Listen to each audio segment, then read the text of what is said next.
नमस्ते। मैं मंजू पांडे अपने यूट्यूब चैनल में आप लोगों का स्वागत करती हूँ। एक सोहर गीत लेके आई हूँ। आप लोगों को कैसा लगेगा प्यारा प्यारा कमेंट करके बताना। चैनल पे नए हैं तो सब्सक्राइब करना, वीडियो को लाइक करना, शेयर करना और फॉलो आज करके सुनिएगा। अपना प्यार दुलार आशीर्वाद भरपूर हमें दीजिएगा और हमारा सपोर्ट करिएगा। दिल से धन्यवाद करती हूँ आप लोग का इतना सपोर्ट करने के लिए।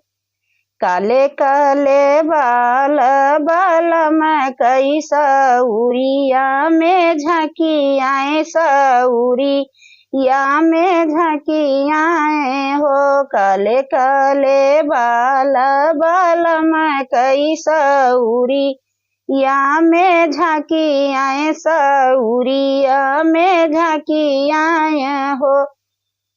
माया कौने रंग राख्यू मोरी रानिया रानिया वाझुराई गाई रानिया वाझुराई गाई हो। माया कौने रंग राख्यू मोरी रानिया रानिया वाझुराई गाई हो।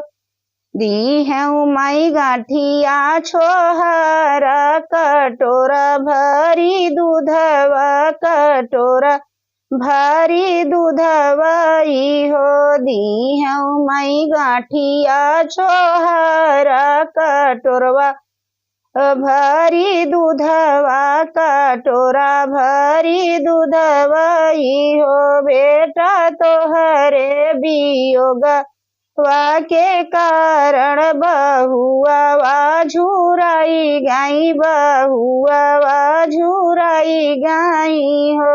बेटा तोहरे वियोगवा के कारण बहुआ वाझुराई गाई बहुआ वाझुराई गाई हो। काले काले बाल बाल मैं कई सऊरी या में झांकी आए सऊरिया में झांकी आए हो।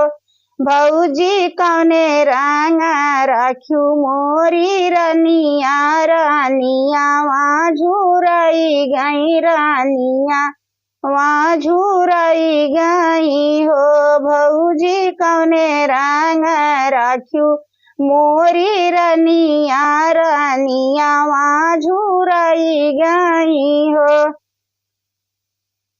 दिए हैं हम दाल और रोटिया त ऊपरा से घियना त ऊपरा से घियना ही हो। दी है हम दाल और रोटिया त ऊपरा से घियना त ऊपरा से घियना ही हो। देवरा तोहरे वियोगवा के कारण छोटी झुराई गाई छोटी झुराई गाई हो। देवरा तोहरे वियोगवा के कारण छोटी झुराई गाई छोटी झुराई गाई हो।